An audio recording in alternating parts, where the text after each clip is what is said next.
Hello Dave. तो चलिए आज हम बात करेंगे नेक्स्ट जेएस में किसी कंपोनेंट को। एक्चुअली नेक्स्ट जेएस में नॉर्मली हम रिएक्ट कंपोनेंट्स लेते हैं, तो किसी रिएक्ट कंपोनेंट को डायनामिक कैसे बनाएंगे। ठीक है, तो जैसे कि आप यहाँ पे देख रहे हैं कि मैं आपको पेज दिखाता हूँ। तो जैसे कि आप यहाँ पे एक पेज देख रहे हैं और इस पेज में पर्टिकुलर अगर मैं इस सेक्शन की बात करूँ, ये वाला जो एफएक्यू वाला सेक्शन है, ये सेक्शन जो है एक अकॉर्डियन है। ठीक है, और ये अकॉर्डियन सेक्शन जो है अभी स्टैटिक है। अगर मैं आपको कोड में दिखाऊं तो आप यहाँ पे देख सकते हैं कि अभी ये जो है कम्प्लीटली स्टैटिक है। स्टैटिक मैंने यहाँ पर डेटा डाल रखा है और स्टैटिक डेटा से मैंने यहाँ इसको पूरा का पूरा बिल्डअप कर रखा है और इसी के भी यहाँ पे जो है यहाँ पे ये पेज जो है यहाँ पे रन हो रहा है। ठीक है, तो यहाँ हमारा अकॉर्डियन जो है ये वर्किंग है। बेसिकली इसके लिए मैंने यहाँ पर रिएक्ट बूटस्ट्रैप का यूज़ किया है इस कंपोनेंट को बिल्ड करने के लिए। तो कोई कन्फ्यूज़न नहीं है। तो हम फोकस करते हैं कि हमारा कंपोनेंट यहाँ पर डायनेमिक जो है वो हम कैसे क्रिएट कर सकते हैं। तो सबसे पहले अपना जो सर्वर है उसको हम अप कर लेते हैं। तो npm run dev। ठीक है, तो तीन हमारे होते हैं कमांड्स, एक डेव होता है, एक स्टार्ट होता है और तीसरा जो होता है आपका बिल्ड होता है। तो डेव बेसिकली जब आप डेवलपमेंट मोड में रहते हैं तो उस टाइम आप इसको डेव को यूज़ करते हैं। तो हमारा डेव सर्वर जो है अप हो रहा है और हमारा डेव सर्वर जो है अप हो गया। ठीक है, तो जैसे कि आप यहाँ पे देख रहे हैं कि मेरा पेज रेंडर हो गया है और ये जो है अकॉर्डियन जो है यहाँ पे वर्किंग है। ठीक है, तो चलिए अब इसको डायनामिक करते हैं। तो डायनामिक करने के लिए बेसिकली इसका मैं स्ट्रक्चर भी आपको दिखा दूँ। तो यहाँ पर मैंने बाहर में एक कंपोनेंट के नाम से एक डायरेक्टरी बनाया है, जो कि नॉर्मली रिएक्ट की अगर मैं बात नेक्स्ट जेएस की बात करूँ तो नेक्स्ट जेएस में ये चीज़ें होती हैं कि आप कभी भी कोई कंपोनेंट बनाएं, रिएक्ट बेस्ड कंपोनेंट बनाएं, तो उसको जो है आप पेज के अंदर नहीं डालेंगे, आप उसको बाहर रखेंगे। ठीक है, तो बाहर रखेंगे इसलिए मैंने यहाँ पर एफएक्यू के नाम से एक कंपोनेंट बनाया है और वो जो है हमारे पेज स्ट्रक्चर से बाहर है। क्योंकि पेज स्ट्रक्चर के अंदर आप कोई भी डायरेक्टरी बनाते हैं तो वो उसका एक तरीके से राउटिंग हो जाता है। तो उस राउटिंग को मतलब अवॉइड करने के लिए हम कभी भी जो डायरेक्टरी, इस टाइप्स की डायरेक्टरी, जो कंपोनेंट्स की डायरेक्टरी बनाते हैं वो हम बाहर बनाते हैं। तो यहाँ पर मैंने FAQ के नाम से जो कंपोनेंट बनाया है और आप यहाँ पे देख सकते हैं कि कंपोनेंट जो है यहाँ पे कंप्लीट है और ये जो है मैंने यहाँ पर बूटस्ट्रैप का अकॉर्डिंग लिया, जैसे कि मैंने पहले मेंशन कर रखा था। ठीक है, तो अब इसको हमें डायनामिक बनाना है। तो डायनामिक बनाने के लिए सबसे पहले जो हमें कुछ डेटा की ज़रूरत पड़ेगी। तो मैं यहाँ पर डेटा के नाम से जो प्रॉप्स का जो वैल्यू है वो डेटा के नाम से मैं इसको सेव कर लेता हूँ और इस डेटा को हम यहाँ पे यूज़ करेंगे बेसिकली। ठीक है, तो अगेन सेम वैसे ही जैसे कि नॉर्मली हम यूज़ करते हैं जो हमारा मैप मेथड्स होता है, जो कि रिएक्ट में मोस्टली यूज़ किया जाता है। तो यहाँ पर मैं डेटा डॉट मैप कर लेता हूँ। ठीक है, और मैप करने के बाद से आइटम कर लेते हैं और आइटम के अंदर यहाँ पर मुझे रिटर्न करना है, वैल्यू जो है यहाँ पर रिटर्न करना है बेसिकली। ठीक है, तो पर्टिकुलर यहाँ पे हमारा दो सेक्शन है, एक सेक्शन जो है हमारा ये है और दूसरा ये है। तो एक को हम यहाँ पे ले लेते हैं और इसको यहाँ पर हम यूज़ कर लेते हैं। नीचे वाला सेक्शन यहाँ से मैं हटा देता हूँ। बेसिकली नीचे वाला जो आइटम सेक्शन हमें नहीं चाहिए। ओके, अब बात करते हैं कि ये एरर दिखा रहा है। बेसिकली एरर दिखा रहा है हमारा जो विजुअल स्टूडियो है, थोड़ा एडवांस हो गया है। बेसिकली ये आपके स्क्रिप्ट्स को एनालाइज करता है और उसके इश्यूज़ को भी बताता है। तो यहाँ पर ये आपको आप कभी भी स्टेप्स के रेड लाइंस देखें तो आप इसके ऊपर होवर करके आप फिगर आउट कर सकते हो। देखिए यहाँ पे ये मुझे दिखा रहा है कि मिसिंग की प्रॉप्स। ठीक है, तो की जो है मिसिंग है। और कभी भी रिएक्ट का कोई कंपोनेंट जब हम आइट्रेट करते हैं तो आइट्रेशंस में हमें की देना पड़ता है। की देने का भी कुछ लॉजिक है। इससे रिलेटेड मैंने ऑलरेडी वीडियो बना रखा है, आप मेरे चैनल पे देख सकते हैं। मैं इसका डिस्क्रिप्शन में लिंक डाल दूँगा। तो इंडेक्स यूज़ कर लेते हैं। इंडेक्स क्या करेगा कि हमें इसका इंडेक्स वैल्यू देगा। तो इंडेक्स को जो है हम एज ए की ले लेंगे, यहाँ पर की ले लेते हैं यहाँ पर। और ये देखिए वो एरर जो है ख़त्म हो गया। ठीक है, और ये चीज़ें भी जो है जो की इवेंट है ये भी हमारा कुछ न्यूमेरिक वैल्यू ले रहा है। तो न्यूमेरिक वैल्यू की वजह से इसको भी मैं यहाँ पे इंडेक्स को दे देता हूँ। जो हमारा इवेंट है इसको फॉर्मेट कर देते हैं। ये फॉर्मेटेड हो गया। अब बात करते हैं कि ये जो हमारा पेज यहाँ पर इसको हमने यहाँ पे कंस्ट्रक्ट कर लिया है। अब आता है कि इसको हमें डेटा प्रोवाइड करना है, ठीक है। तो डेटा प्रोवाइड करने के लिए मैंने पहले से छोटा सा यहाँ पे एक डेटा बना रखा है। डेटा हमारा स्ट्रक्चर जो है जेसन डेटा मैंने यहाँ पे बनाया है, जिसमें FAQ के नाम से मैंने एक नोड बना रखा है, और इसको मैं यहाँ पे अभी के लिए हाइड करता हूँ। और ठीक है, तो डेटा के अंदर जो है FAQ के नाम से मैंने एक नोड बना रखा है, और उसके अंदर मैं यहाँ पे वैल्यू ऑलरेडी पास कर रहा हूँ। तो मुझे दो वैल्यूज़ यहाँ पे चाहिए, एक चाहिए आपका हेडर, दूसरा चाहिए कंटेंट, ठीक है। पेज के अकॉर्डिंगली जो हमारा फर्स्ट जो होगा वो एक हेडर होगा। अच्छा, ये ब्रेक हो गया क्योंकि वहाँ पर डेटा अभी मिल नहीं रहा है, इस वजह से, ठीक है। तो दो चीज़ें चाहिए, एक तो हमारा हेडर चाहिए और दूसरा जो कंटेंट चाहिए, जो कंटेंट हमारा वहाँ पे पब्लिश होगा। तो इस तरीके से मैंने यहाँ पर एक छोटा सा जेसन क्रिएट कर लिया है। अब बात करते हैं, हमें जेसन जो है इंपोर्ट करना है कंपोनेंट को रेंडर करने के लिए। तो चलते हैं हम इंडेक्स में मैंने यहाँ पर FAQ को मैंने यहाँ पे ऑलरेडी इंपोर्ट कर रखा है, और इसको मैं अभी यहाँ पे डेटा नहीं प्रोवाइड कर रहा हूँ, जिसकी वजह से यहाँ पे एरर थ्रो कर रहा है। तो इस चीज़ को भी हमें हैंडल करके चलना चाहिए कि कभी इन केस अगर आपको आप डेटा प्रोवाइड नहीं करते हैं तो पेज आपका ब्रेक नहीं होना चाहिए, पेज आपका फटना नहीं चाहिए, ठीक है। तो उसको हैंडल करने के लिए हम यहाँ पे कंडीशन ले लेते हैं, ठीक है। तो कंडीशन इन द सेंस कि अगर हमारा डेटा जो है अवेलेबल है, ठीक है, अगर वो अवेलेबल है तो हमारा ये सेक्शन जो है ये वर्क करे, सॉरी, तो उसके ऊपर जो अकॉर्डियन है ना, तो अकॉर्डियन से लेके चलते हैं, ठीक है। तो इसको फिर से रैप कर लेते हैं, और रैप करने के बाद से यहाँ पे इफ़ अगर डेटा है तो ये काम करे, और नहीं तो फिर कोई दूसरा काम करे। तो दूसरा काम करे इन द सेंस कि इसको वैल्यू दे देते हैं यहाँ पर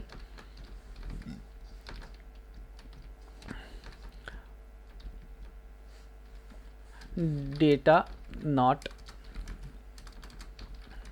ठीक है, डेटा नॉट अवेलेबल, ठीक है। और इस पोर्शन को उठा के हम दे देते हैं इसके अंदर, ठीक है। तो ये क्या करेगा कि ये इसको रेंडर कर देगा। फॉर्मेट कर देते हैं, ठीक है। तो फॉर्मेशंस के बाद से क्लियर हो गया कि देखिए, ठीक है, अगर डेटा अगर अनडिफाइंड नहीं है तो इस सेक्शन में जाएगा और लूप के थ्रू हमारा अकॉर्डियन रेंडर करेगा, अगर नहीं है तो डेटा नॉट अवेलेबल, ठीक है। तो पेज पे चलते हैं। पेज पे जैसे कि आप देख रहे हैं कि वो हमारा एरर खत्म हो गया है, और यहाँ पे FAQ में यहाँ पर शो कर रहा है डेटा नॉट अवेलेबल, जो कि अच्छी चीज़ है।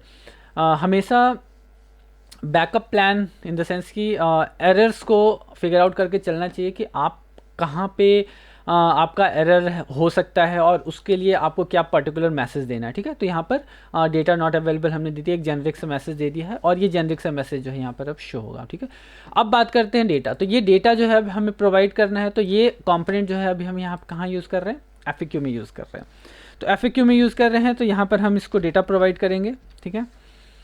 डेटा यहाँ पे प्रोवाइड करेंगे। तो अभी तो हमारे पास डेटा यहाँ पर एग्जिस्ट नहीं कर रहा है, तो उससे पहले क्या करना है, हमें डेटा जो है पुल करना है। तो डेटा पुल करने के लिए बेसिकली डेटा को यहाँ पर लाने के लिए हम यहाँ पर यूज़ करेंगे गेट स्टैटिक प्रॉप्स, ठीक है। गेट स्टैटिक प्रॉप्स इसलिए यूज़ करेंगे क्योंकि यहाँ पर जो है हमें इस पेज को स्टैटिकली रेंडर करना है। हम यहाँ पे पेज को डायनेमिकली रेंडर नहीं कर रहे हैं, इसलिए हम इसको अब स्टैटिक रेंडर करेंगे। और स्टैटिक रेंडर करने के लिए हम यहाँ पे एक्सपोर्ट करेंगे, ठीक है, एक्सपोर्ट। तो अब यहाँ पर हम जो है एक्सपोर्ट असिंक फंक्शन जो हमारे गेट स्टैटिक प्रॉप्स यूज़ करेंगे। बेसिकली गेट स्टैटिक प्रॉप्स जैसे कि मैंने बताया कि हमें जो है इस पेज को स्टैटिकली रेंडर करना है।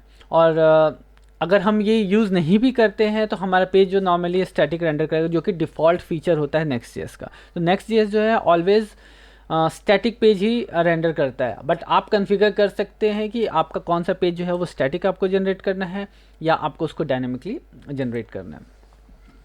तो अब बात आती है कि हमें यहाँ पर इसको सर्वर साइड रेंडर करना है और स्टैटिकली जनरेट करना है। तो स्टैटिकली जनरेट करने के लिए सबसे पहले यहाँ पर कुछ जो है हमें नोड के स्क्रिप्ट्स, नोड के कुछ कोड्स यहाँ लिखने पड़ेंगे, जो कि हमारा पर्टिकुलर फाइल जो है जो हमने डेटा का जो फाइल यहाँ पर हम डेटा जैसे जो हमने यहाँ पे बना रखा है इसको रीड करे, ठीक है। तो रीड करने के लिए तो सबसे पहले हम जाएंगे अपने index.js जहाँ से हमें पेज को रीड करना है। तो रीड करने के लिए आपको लेना पड़ेगा कॉन्स्ट, ठीक है, fs फाइल सिस्टम, आप इसको समझ लीजिए, और रिक्वायर करते हैं, और रिक्वायर में आप लेंगे fs/promise, ठीक है, promises, ठीक है।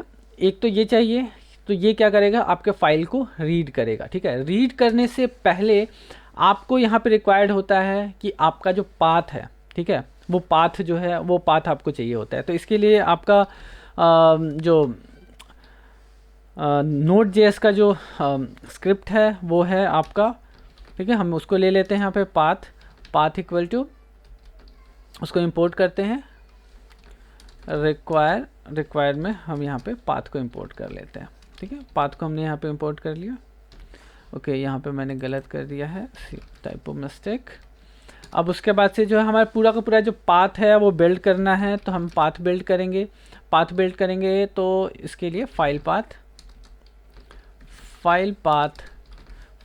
इक्वल टू यहाँ पर पाथ डॉट जॉइन, ठीक है, पाथ डॉट जॉइन करेंगे। उसके बाद से आपका प्रोसेस, देखिए ये जो मैं यहाँ पे लिख रहा हूँ ये सारा जो है उससे रिलेटेड है, नोड से रिलेटेड है।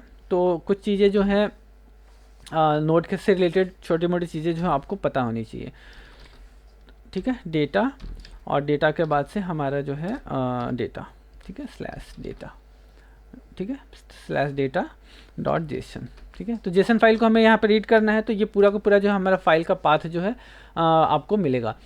ये पाथ जो आपको है अगर आप इसको कंसोल करेंगे तो बहुत सारे वैल्यूज़ ये प्रोवाइड करता है, ठीक है। तो हमने उसे यूज़ किया है यहाँ पर। हमारा कंप्लीट पाथ जो हमारा डेटा जेसन, जो हमने डेटा डायरेक्टरी के अंदर यहाँ पर हमने जेसन फाइल रख रखा है, इस फाइल को एक्सट्रैक्ट करने के लिए एक्चुअली इसको रीड करने के लिए तो हमें एक पाथ क्रिएट करना पड़ता है। वो पाथ हमने यहाँ पे क्रिएट किया। CWD जो है करेंट वर्किंग डायरेक्टरी, इसका फुल फॉर्म माना जाता है। तो ये क्या करता है कि आपको करेंट वर्किंग डायरेक्टरी जो है वो देता है, ठीक है। तो करेंट वर्किंग डायरेक्टरी आपको मिल गई, और प्लस उसके बाद से वर्किंग डायरेक्टरी जो आपका मेन रूट है, रूट के बाद से आपका स्लैश डेटा, जो ये आपका स्लैश डेटा हो गया, उसके बाद से स्लैश डेटा डॉट जेसन, तो स्लैश डेटा डॉट जेसन आपको यहाँ पर मिल गया। अब वेर डेटा इक्वल टू, अब क्या करेंगे, आपका fs डॉट रीड फाइल, ठीक है। फाइल को हम यहाँ पे रीड करेंगे। रीड कैसे करेंगे, तो आपको यहाँ पे मिलेगा फाइल पाथ के अंदर, फाइल पाथ जो है आपको उसका पूरा का पूरा जो है पाथ प्रोवाइड करेगा, ठीक है। कंप्लीट पाथ आपको यहाँ पर प्रोवाइड करेगा, जिसके भी यहाँ पे आप डेटा को यहाँ पर रीड करेंगे, ठीक है। तो अब यहाँ पर अवेट लेना पड़ेगा बेसिकली, क्योंकि हम असिंक फंक्शन यहाँ पे यूज़ कर रहे हैं, इसलिए हम इसको अवेट लेंगे। अगर नहीं लेंगे तो यहाँ पे प्रॉब्लम ये होगा कि कोड जो है आपका एग्जीक्यूट हो जाएगा और आपको वैल्यू यहाँ पर नहीं मिलेगा। तो इसको लेट कर देते हैं, और उसके बाद से data equal to JSON dot parse, ठीक है, सॉरी एन डॉट पार्स, ठीक है। पार्स करके यहाँ पे हम पर्टिकुलर जो हमारा डेटा वहाँ से मिल रहा है, रीड करने के बाद से ये जो डेटा मिल रहा है, उस नॉर्मली क्या है कि इसको ये मिलेगा स्टैटिकली, ठीक है। तो उसको हमें कन्वर्ट करना पड़ेगा जेसन में, क्योंकि कभी भी जो फाइल रीड करते हैं ना, जब सर्वर साइड से रीड होता है, तो वो हमेशा हमें स्टैटिक स्ट्रिंग जो है, स्ट्रिंग वैल्यूज जो है वो हमें प्रोवाइड करता है। तो स्ट्रिंग को हम यहाँ पे कन्वर्ट कर रहे हैं जेसन में। अब उस जेसन वैल्यू को हम पास करेंगे, एक्चुअली एज ए प्रॉप्स जो है हम पास करेंगे, पर्टिकुलर हमारा जो इंडेक्स कंपोनेंट है इसको हम पास करेंगे, ठीक है। तो यहाँ पर रिटर्न करते हैं, रिटर्न प्रॉप्स, ठीक है। प्रॉप्स में डेटा में अब यहाँ पर हमारा जो है डेटा, ठीक है, डेटा डॉट डेटा, ठीक है। डेटा बेसिकली ये आपका डेटा, और डॉट डेटा जो है यहाँ पे हम वैल्यू को हम यहाँ पे पास करते हैं। सेव करते हैं। सेव करने के बाद से देखते हैं हमारे पेज पे एरर जो है कुछ एरर आ रहा है। Can not resolve console, okay, तो कहीं कंसोल है, देखते हैं। ओके, अच्छा, हमने उस टाइम जो टाइपो किया था मिस्टेक, उस टाइपो मिस्टेक की वजह से ये प्रॉब्लम आ गया है। सेव करते हैं, पेज पे चलते हैं और इसको रिफ़्रेश करते हैं। ये पेज जो हमारा प्रॉपरली वर्किंग है, ठीक है। तो हम यहाँ पे पहुँच गए। अब चलते हैं कि अब जो है यहाँ पे हमने डेटा डॉट डेटा जो हमने प्रोवाइड कर दिया। अब इसको एक बार यहाँ पर कंसोल करके देख लेते हैं कि हमारा जो वैल्यू हमने जो किया है, पास किया है, वो हमें यहाँ पे मिल रहा है कि नहीं। तो इसको डिस्ट्रक्ट कर लेते हैं बेसिकली, ठीक है, ऑब्जेक्ट को जो है, और कंसोल करके देखते हैं, कंसोल डॉट लॉग। और यहाँ पे डेटा, ठीक है। इसको सेव करते हैं, सेव करके अपने पेज पे चलते हैं और इसका जो है कंसोल देखते हैं, ठीक है। तो कंसोल पे आते हैं और पेज को एक बार रिफ़्रेश करते हैं। रिफ़्रेश करने के बाद से जैसे कि आप यहाँ पे देख रहे हैं कि यहाँ पर हमारा दोनों डेटा जो है वहाँ पे जो वैल्यू हमने वो किया था, तो कंसोल में हमारा दोनों जेसन का वैल्यू जो है यहाँ पर दोनों प्रिंट हो रहा है। तो हमें यहाँ पे ज़रूरत है FAQ की, तो अब यहाँ पे हम FAQ को यूज़ करेंगे। तो FAQ को यूज़ करना है तो FAQ को अब यहाँ पे हमें पास करना है, तो पास करते हैं। तो डेटा बेसिकली जो डेटा जो है हमने यहाँ पे प्रोवाइड किया है data.FAQ, ठीक है। FAQ हमने पास कर दिया, इसको सेव करते हैं। डेटा यहाँ पर मैंने जो नॉर्मल रिएक्ट की चीज़ है, यहाँ पर ये जो डेटा जो है ये एज ए प्रॉप्स है, प्रॉप्स जो मैं पास कर रहा हूँ FAQ के कंपोनेंट को, ठीक है। तो FAQ कंपोनेंट में इसको मैं यहाँ पे मैं पास कर रहा हूँ वही सेम प्रॉप्स, और हमारा जो है FAQ का जो डेटा है वो मैं यहाँ पे एक्सट्रैक्ट करके पास कर रहा हूँ, जो कि हमारा FAQ के लिए हमने यहाँ पर लिखा है। सेव करते हैं और अपने पेज पे चलते हैं और आप यहाँ पे देख सकते हैं कि हमारा जो डायनेमिकली जो हमने वहाँ पर डेटा जो थ्रो किया था वो सारी चीज़ें जो है अब यहाँ पर आ गई हैं। तो अभी जो है यहाँ पर एक मिनट, ये तीनों वैल्यू जो है सेम आ रहा है। क्या हमने सेम वैल्यू रखा है यहाँ पर? तो जैसे कि अब यहाँ पे देखते हैं कि नहीं, हमने यहाँ पर सेम वैल्यू नहीं डाला है। तो नहीं डाला है बेसिकली क्योंकि हमने यहाँ पर अभी वैल्यू को ऐड नहीं किया। तो ये रिएक्ट की चीज़ें हैं, तो उस वैल्यू को यहाँ पे ऐड करते हैं। तो आपका आइटम डॉट हेडर, ठीक है, और आपका नीचे जो कंटेंट है वो आइटम डॉट कंटेंट है। तो इसको भी यहाँ पर रिप्लेस कर देते हैं इससे और यहाँ पर दे देते हैं कंटेंट। सेव करते हैं, फॉर्मेट कर देता हूँ कि थोड़ा सा इजी हो।